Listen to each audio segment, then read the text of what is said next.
자리를 노리는 물질이라는 제목으로 말씀을 함께 나누겠습니다.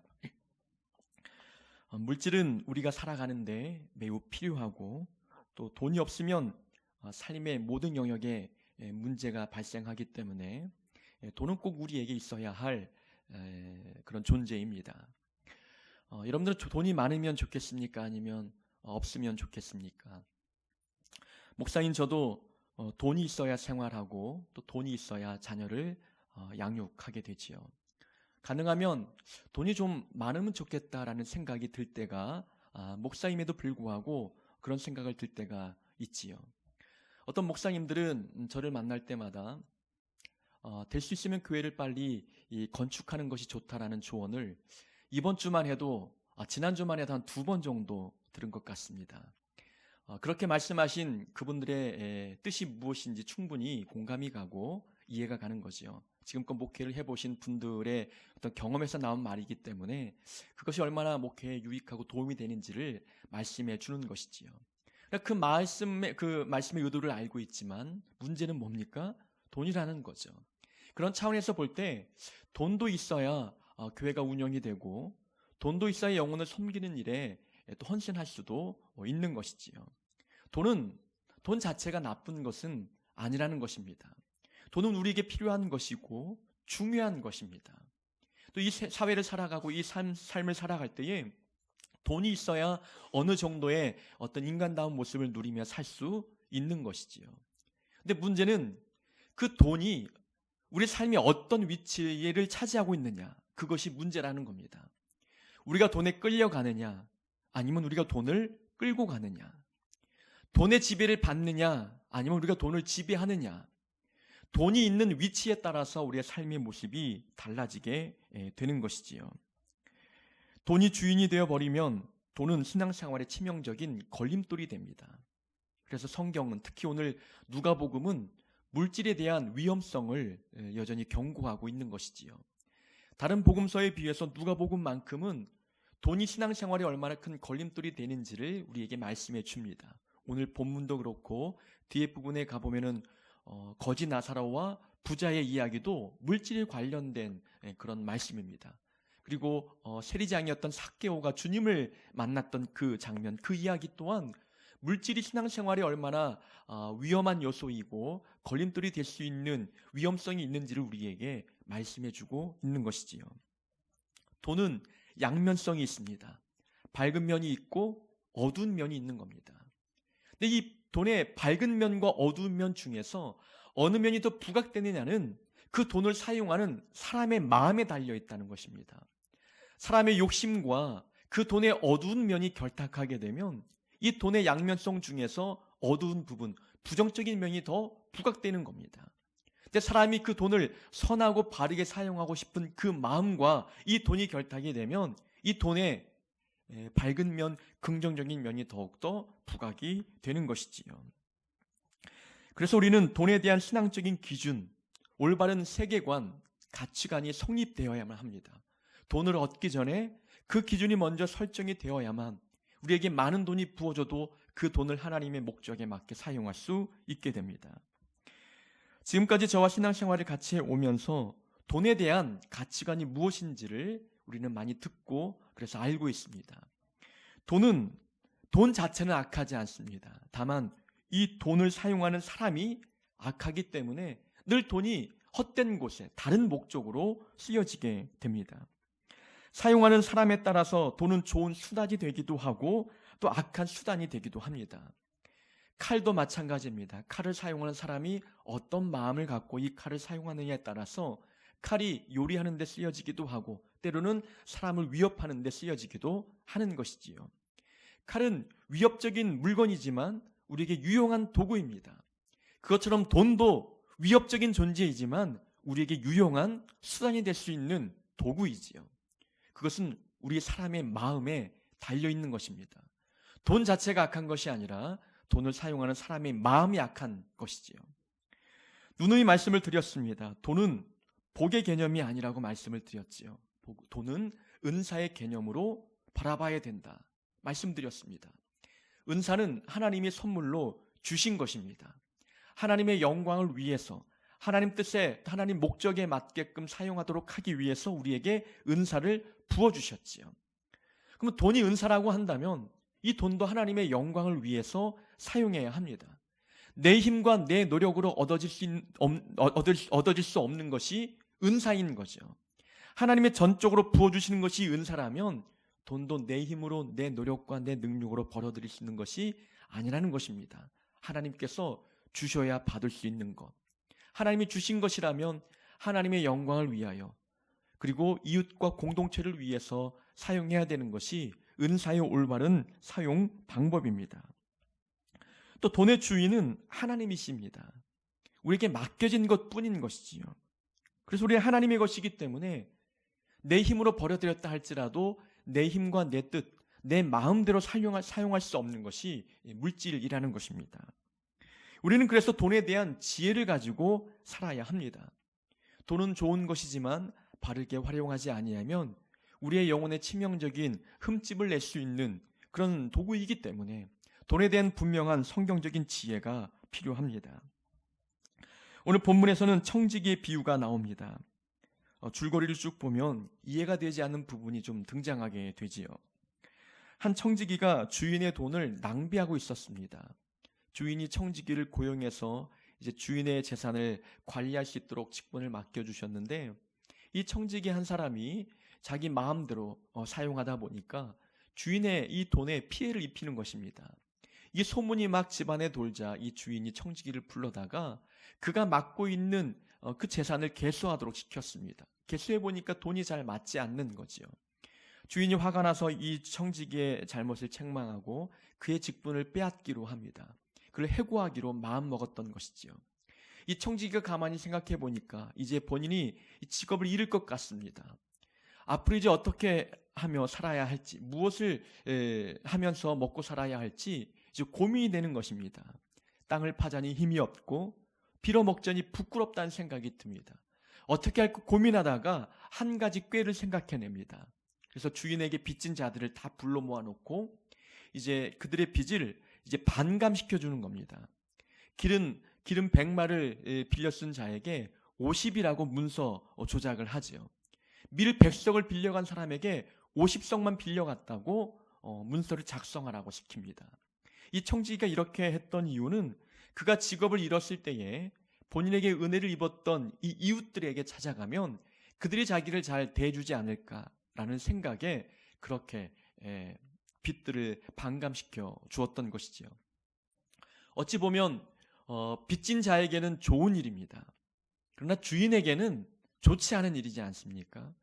이 청지기는 주인의 돈을 가지고, 주인의 재산과 물질을 가지고 선심을 쓰고 있다는 겁니다. 어찌 보면 더 악한 주인의 재산에 피해를 주고 있는 이 종의 모습인데, 본문에 보면 주인은 종을 칭찬하고 있다는 겁니다.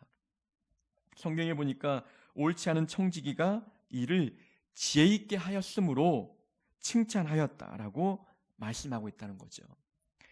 우리는 이 본문에 대해서 적용할 때 매우 주의할 필요가 있습니다. 분명 이 불의한 청지기는 주인의 재산을 탕진했습니다. 또 주인의 재산을 가지고 마음대로 유용하며 빚진 자의 빚을 반감시켜 주는 일들을 했던 것이지요. 이것을 그대로 우리 삶에 적용하면 우리도 남의 재산을 마음대로 가져다 쓰고 남의 재산을 내 뜻대로 활용하고자 하는 그런 부분에 이 말씀을 적용해서는 안 된다는 것입니다. 불의한 청지기이지만, 옳지 않은 일을 하고 있는 청지기이지만 그에게도 배울 점이 있다는 것을 우리에게 강조하고 있는 겁니다. 불의한 청지기이지만 믿는 자들보다도 더 지혜롭게 행동하는 부분이 있다는 거예요. 그것이 무엇이냐라는 겁니다. 성경에는 두 가지를 이야기하는데, 하나는 그의 앞날을 미리 준비했다는 겁니다. 그리고 또 한 가지는 앞날을 준비함에 있어서 돈이 목적이 되지 않았다는 것. 이 두 가지가 우리가 본받아야 할 중요한 교훈임을 말씀하고 있는 겁니다. 자, 청지기는 자신이 쫓겨날 일을 앞두고 있습니다. 미래를 생각해 보니까 깜깜한 거예요. 어떻게 먹고 살까? 그런 청지기의 직분을 잃기 전에 시간이 있을 때, 기회가 있을 때 내일을 준비하고 있는 겁니다. 그 준비 내용보다도 그가 앞날을 조망해 보니 내일을 준비하지 않으면 안 되겠다고 하는 이 경각심을 느꼈던 겁니다. 그래서 기회가 있을 때에 내일을 준비하고 있는 이 모습, 주인이 볼 때에 이 불의한 청지기의 이 내일을 준비하는 모습은 참으로 지혜로운 모습임을 우리에게 말씀해 주고 있는 거예요. 그의 끝날이 얼마 남지 않았습니다. 그에게 시간이 얼마 없는 거예요. 끝이 보이는 그 상황에서 내일을 준비하지 아니하고 오늘을 허랑방탕하게 사는 그런 모습이 아니었다는 겁니다. 나에게 내일이 있기 위해서, 좀 더 발전적인 미래가 있기 위해서 그 미래를 바라보고 오늘을 준비하는 이 청지기의 모습이 지혜롭다고 우리에게 말씀하고 있는 겁니다. 세상에 속한 자도 이렇게 내일을 준비할 줄 아는데, 하나님의 자녀들, 믿음 있는 성도들이라면 이 사람보다 더 지혜롭게 내일을 준비해야 되지 않느냐라고 우리에게 주님께서 말씀하고 있는 겁니다. 우리에게도 주어진 시간이 그렇게 많지 않습니다. 끝이 다가오고 있다는 겁니다. 끝이 다가오는 이 상황 속에서 우리는 믿음을 준비했느냐, 구원을 준비했느냐라는 것을 묻고 있는 겁니다. 고난이 다가올 것을 미리 알면 기도를 먼저 준비하는 것 지혜입니다. 환난이 닥칠 것을 미리 알면, 영적인 전쟁이 다가올 것을 미리 알고 있는 사람이라면 오늘 말씀의 무기를 준비한다는 겁니다. 이게 내일을 준비하는 자의 지혜라는 것입니다. 세상 사람도 내일을 준비할 줄 압니다. 저축하고 또 공부하고 땀 흘려 노력하고 그들도 내일을 준비할 줄 아는데, 예수 믿는 자들이야말로 더더욱 내일을 준비하는 지혜로운 자들이 되어야 되지 않겠느냐라고 우리에게 말씀해 주고 있습니다. 이 청지기는 또한 내일을 준비함에 있어서 돈을 준비하지 않았다는 겁니다. 돈이 목적이 되지 않았다는 거예요. 그는 이 돈을 가지고 사람의 마음을 얻는데 도구 삼고 있다는 것이지요. 이웃들에게 선심을 베풀고 가난한 자들을 친구 삼고 있습니다. 자기가 일자리를 잃었을 때에 본인을 돌봐줄 이웃을 만들어 놓고 있는 것이지요. 그는 내일을 준비하기 위해서 돈을 끌어모으지 않았습니다. 돈을 쓰면서 사람을 얻고 있다는 거예요. 돈이 목적이 아니라 수단이 되고 있다는 것입니다. 이것이 바로 칭찬받는 그의 지혜라는 겁니다. 많은 사람들은 미래를 준비함에 있어서 돈만 준비하고 있다는 거예요. 예수 믿는 자들, 하나님의 자녀들조차도 내일을 준비하는 데 있어서 돈만 한다는 겁니다. 돈이 목적이 되고 있다는 것이지요. 우리가 미래를 준비함에 있어서 돈만 준비해서 되겠습니까? 돈을 사용할 수 있는 지혜가 필요합니다. 돈을 바라보는 올바른 세계관이 필요합니다. 또 우리에게 경험도 필요하고 또한 어떤 성품도 필요합니다. 좋은 이웃들도 필요합니다. 믿음도 필요한 것이지요. 내일을 준비함에 있어서 돈보다 더 중요한 준비할 것들이 많이 있지만, 많은 사람들은 돈이 목적이 되어 돈만 준비하는 모습을 보이고 있다는 것이지요. 세상에 속한 사람들도 돈만이 중요하지 않다는 것을 알고 있다는 거예요. 돈이 목적이 아니라 수단이 되어야 하는데, 많은 사람들은 돈이 목적이 되고 있다는 것을 말씀하면서 이 불의한 청지기의 지혜를 칭찬하고 있는 것입니다. 우리 오늘 본문을 보면서 중요한 교훈을 하나 발견합니다. 그것은 수단과 목적을 혼동하지 말라는 겁니다. 무엇이 목적이 되어야 하고 무엇이 수단이 되어야 하는지, 목적과 수단이 혼동하지 말아야 될 것을 우리에게 교훈해주고 있는 것이지요. 주님께서 이 비유를 통해서 말씀합니다. 불의한 재물로 친구를 사귀라. 불의한 재물이란 말은 부당하게 취득한 재물을 말씀하는 게 아닙니다. 재물 자체, 돈 자체는 세속적인 거라는 겁니다. 세속적인 돈으로 친구를 사귀라라고 우리에게 말씀하고 있는 거죠. 그 돈이 사람을 사귀는 수단이 되어야 된다는 겁니다. 사람보다 우선시 될 수 없다는 것이지요. 사람이 목적이라면 돈은 수단이라고 우리에게 말씀해주고 있는 것입니다. 그 목적과 수단이 바뀌지 말 것을 말씀하고 있는 겁니다. 자, 삶의 문제가 발생되는 많은 이유 중에 하나, 가장 중요한 것은 목적과 수단이 뒤바뀔 때, 이럴 때 우리의 신앙생활과 우리의 삶에 경고등이 켜지는 겁니다. 목적이 되어야 될 것이 수단이 되고 수단이 되어야 할 것이 목적이 될 때에 삶은 뒤죽박죽, 질서가 어지럽게 되는 것이지요. 어떤 사람은 사람을 수단 삼고 돈을 목적 삼습니다. 그럼 어떤 일이 벌어지겠습니까? 돈을 위해서 사람을 이용하는 겁니다.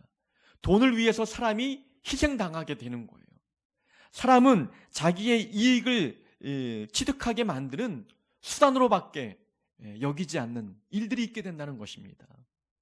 근데 신앙적인 관점은 이게 바뀌어야 된다는 겁니다. 사람이 목적이어야 되는 것이고 돈은 있어도 되고 없어도 되는 것, 수단일 뿐이라는 것을 우리에게 말씀해 주고 있는 것이지요. 어떤 사람들은 믿음과 신앙이 목적이 되어야 되는데 그것이 수단이 되는 사람들이 있습니다. 믿음과 신앙을 도구 삼아서 한탕 벌어보고 싶은 마음을 갖는 자들도 있지요.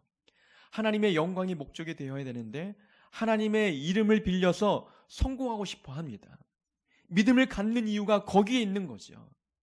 내가 믿음을 잘 소유하면, 하나님 앞에 나와 예배를 드리면, 신앙생활하면 세상에서 성공하겠지. 이것은 성공이 목적이고 믿음 생활이 수단이 되고 있는 모습이라는 겁니다. 믿음과 신앙생활은 이 자체가 목적이 되어야 되는 거예요. 우리가 믿음을 지키기 위해서 세상의 손해를 봐야 할 때가 있고 하나님의 영광을 위해서 세상에서 낮은 자리에 임할 때가 있다는 것입니다. 그런데 하나님이 수단이 되고 우리의 욕망과 성공이 목적이 되면 이것은 삶 자체가 뒤죽박죽 될 수밖에 없는 것입니다.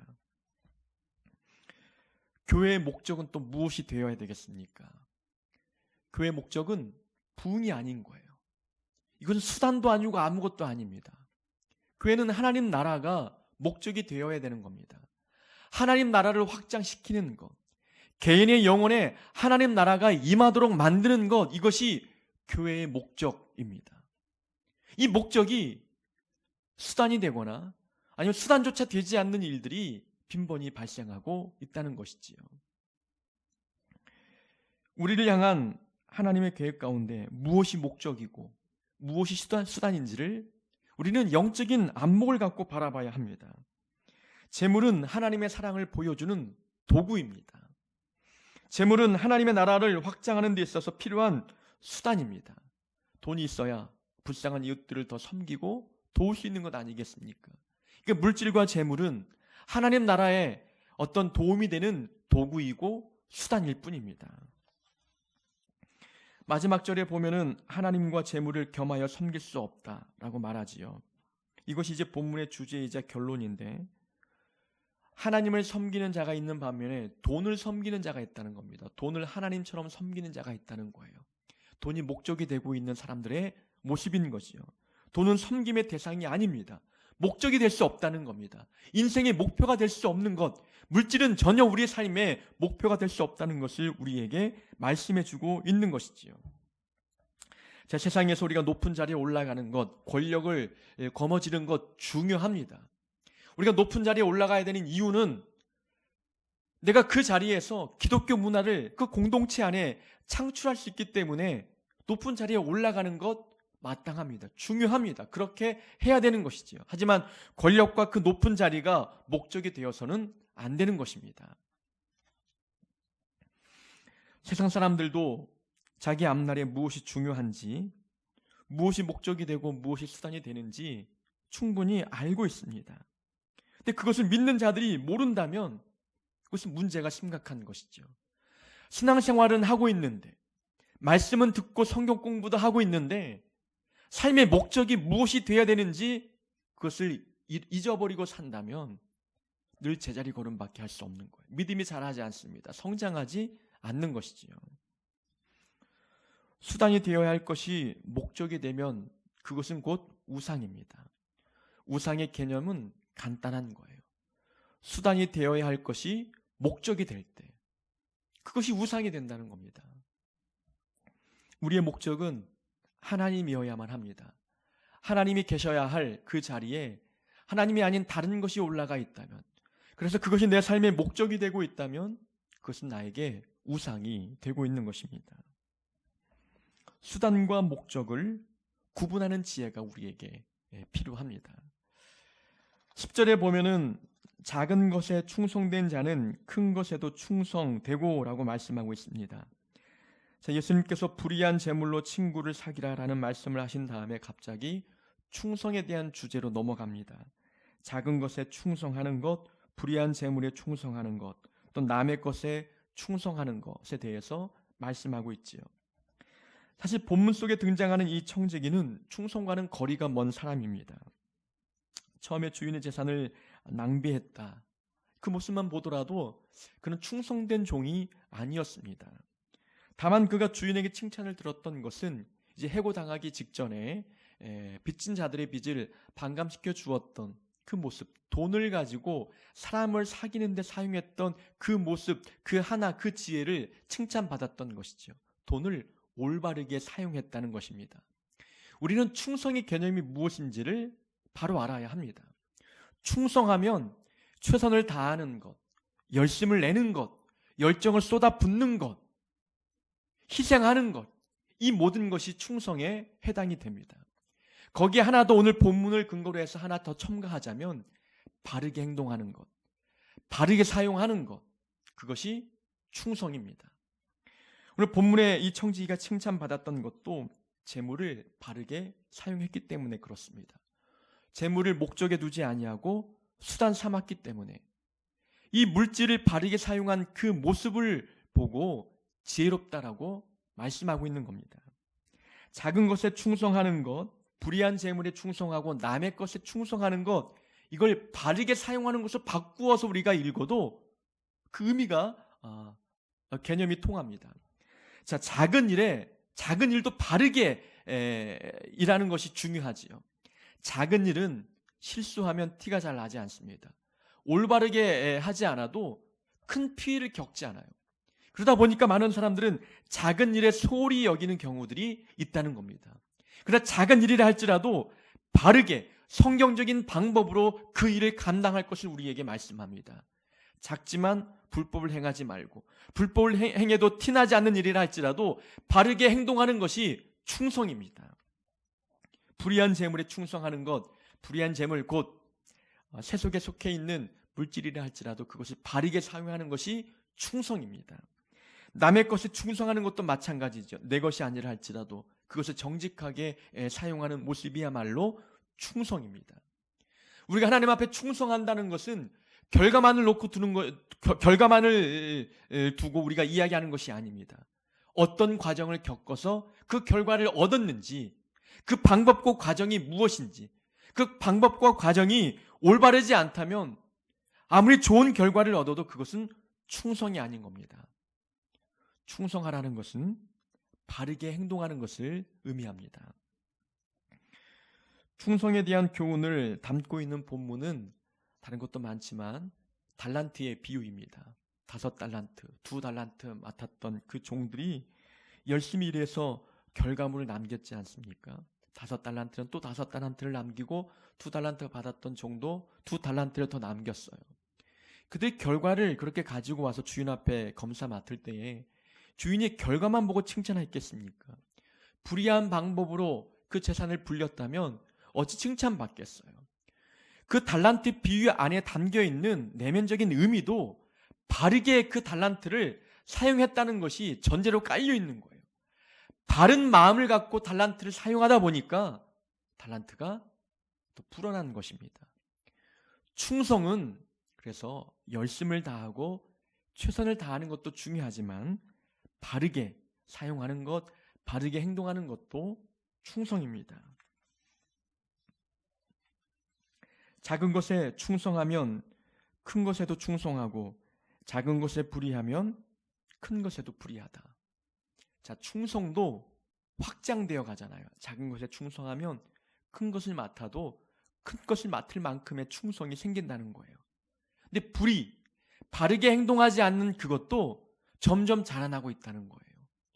그러니까 충성도 성장하지만 불의한 마음도 그대로 두면 성장한다는 겁니다. 게으름도 성장하는 거예요. 불법도 성장하게 되어 있다는 것입니다. 그러니까 우리가 어떤 마음으로 주의 일을 감당하느냐, 편법을 사용하면 그것도 성장하게 되어 있는 겁니다. 본문은 우리에게 그것을 교훈해주고 있는 것이죠. 그래서 바르게 행동하는, 바름이 담겨있는 충성이 무엇보다 중요합니다. 오늘 본문 마지막 부분에 보면은 집 하인이 두 주인을 섬길 수 없나니 혹 이를 미워하고 저를 사랑하거나 혹 이를 중히 여기고 저를 경히 여길 것입니다. 너희는 하나님과 재물을 겸하여 섬길 수 없다라고 말씀합니다. 하나님과 재물을 겸하여 섬길 수 없다. 하나님과 동등한 자리에 오를 수 있는 막강한 힘을 갖고 있는 것이 무엇입니까? 돈이라는 거예요. 오늘날 현대인들 마음속에 하나님 다음으로 중요한 것, 아니면 하나님만큼, 아니면 하나님보다 더 중요하게 여기는 것이 돈입니다. 돈에게는 힘이 있기 때문에 하나님 자리를 대신할 수 있는 그러한 막강한 어떤 영향력이 돈에 있다는 겁니다. 그래서 우리가 신앙생활을 제대로 하고 있는지 안 하고 있는지 검증할 수 있는 기준은 돈을 대하는 마음 자세를 보면 아는 거예요. 우리가 하나님을 섬기고 있는지 아니면 다른 것을 섬기고 있는지를 구분할 수 있는 방법은 돈을 대하는 우리의 자세를 바라보면 알 수 있다는 거예요. 돈을 섬기든 하나님을 섬기든 우리는 둘 중에 하나를 섬기고 있는 것이거든요. 돈은 그만큼 하나님의 자리에 오를 만한 막 강력한 존재이기 때문에 돈은 신앙을 검증할 수 있는 우리의 바로미터가 된다는 거예요. 돈은, 이 돈이라고 하는 사소한 것 때문에 우리의 믿음을 잃어버릴 수 있어요. 돈이라고 하는 작은 미물 때문에 우리의 성실성이 무너질 수도 있다는 겁니다. 그로 인해서 우리는 영적인 유익한 것들을 얻지 못하는 일들도 빈번히 발생합니다. 천국의 부는 이 땅의 물질보다 더 값진 거예요. 하나님께서 우리를 위해서 준비하신 하늘의 상급은 이 땅의 재물보다도 더 귀하고 가치 있는 것입니다. 하늘의 상급을 기대하는 마음이 있는 사람은 이 땅의 돈을 섬기지 않는 겁니다. 그러니까 돈을 대하는 태도가 우리가 과연 하나님의 지배를 받고 있는지 아닌지를 구분할 수 있는 시금석이 되는 겁니다. 자, 우리는 돈을 어떻게 대합니까? 우리가 본문을 근거로 보면은 청지기의 비유이지 않습니까? 청지기는 주인의 것을 맡아 관리하는 자입니다. 그러니까 돈을 대할 때 돈은 소유의 대상이 아니라 관리의 대상이라는 겁니다. 청지기는 돈을 소유할 자들이 아니라 관리하는 자들인 거예요. 내 것이 아니라는 겁니다. 하나님의 것을 관리하는 자이기 때문에 우리는 관리만 잘하면 되는 거예요. 소유하려고 하다 보니까 욕심이 생기는 겁니다. 내 것인 것처럼 착각하는 겁니다. 소유하려고 하다 보니까 돈을 쫓는 삶이 되는 거예요. 갖고 싶은 욕심이 생기다 보니까 돈을 섬기고 돈이 목적이 되는 인생이 되는 겁니다. 돈은 소유의 대상이 아니라 관리의 대상입니다. 그러니까 돈은, 우리가 돈을 관리의 대상으로 바라보면 하나님께서 어떻게 이 돈을 사용하실지 그 마음이 느껴지지 않습니까?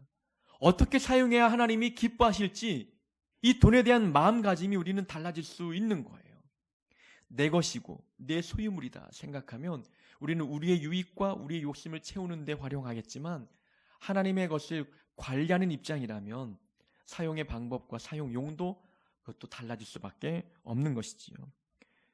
그래서 돈을 대하는 태도 하나는 소유의 대상이 아닌 돈은 관리의 대상이다 라는 마음을 가져야 합니다. 또 우리의 미래는 하나님이 책임지신다라는 겁니다. 돈이 우리의 미래를 책임지는 게 아니에요. 이 불의한 청지기가 칭찬받았던 내용도 자기의 미래를 준비할 때에 돈을 갖고 준비한 게 아니라 사람을 사귀는데 돈을 활용했다는 것. 그의 미래는 돈에 달려있지 않다는 것을 보여주고 있는 것입니다. 그러니까 돈은 우리의 미래를 책임지는 것이 아닙니다. 우리는 우리의 미래를 어디에다 두고 있느냐, 무엇을 의지하고 있느냐를 바라봐야 되는 겁니다. 돈을 더 의지하고 있다면 우리는 돈을 섬기고 있는 겁니다. 또 돈에 대해서 우리가 인색하냐, 이것도 한번 바라봐야 되는 것이죠. 돈은 인색의 대상이 될 수 없는 겁니다. 돈에 대해서 인색하다는 것은 우리의 인생을 하나님의 주권 아래에 두지 않는 겁니다. 하나님은 내 삶을 주관해 가시고 하나님이 인도하시고 도우실 것이라고 하는 그런 확신이 없는 거예요. 그래서 돈을 쌓아두는 겁니다.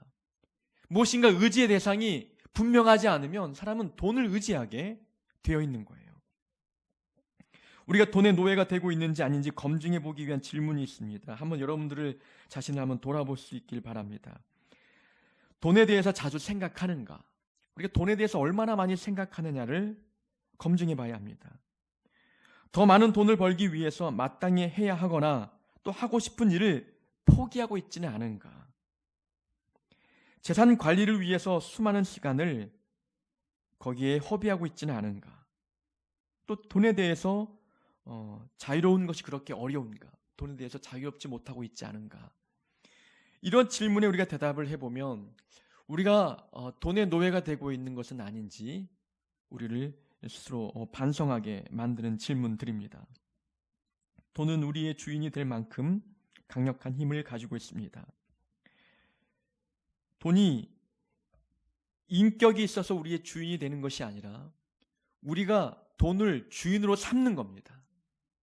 내 선택에 의해서 돈을 섬기고 있는 거예요. 우리는 주인이 누구인지를 분명히 알아야 합니다. 신앙의 성숙도는 우리가 하나님을 섬기느냐 아니면 돈을 섬기느냐에 따라서 믿음이 성장하기도 하고 퇴보하기도 하는 것입니다. 돈은 하룻밤 사이에 벌 수도 있고 하룻밤 사이에 잃을 수도 있습니다. 돈은 건강과 행복과 영원한 생명을 보장해 주지 못합니다. 그러니 돈이 우리의 주인이 될 수 없는 것이지요. 돈이 우리의 생명을 연장시켜주지 못한다면 어찌 우리의 주인이 되겠습니까?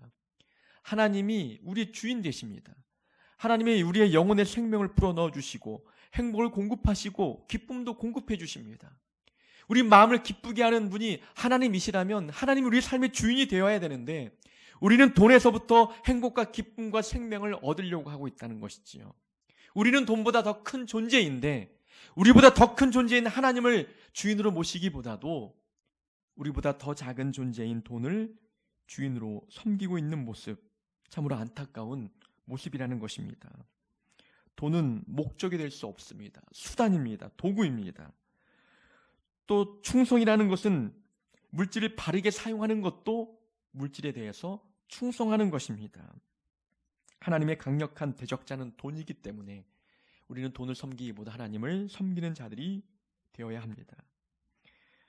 물질을 사용하는 태도를 보면 우리가 올바른 청지기인지 아닌지 우리가 분명히 알 수가 있습니다.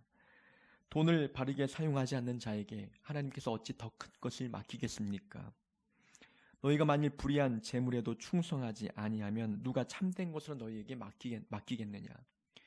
세상에 속해 있는 돈도 우리가 제대로 관리하고 컨트롤하고 그것을 지배하지 못하면 그 사람에게 어찌 하나님께서 거룩한 일, 하나님의 나라의 일, 더 큰 거룩한 일들을 맡기겠느냐라고 우리에게 말씀하고 있는 겁니다.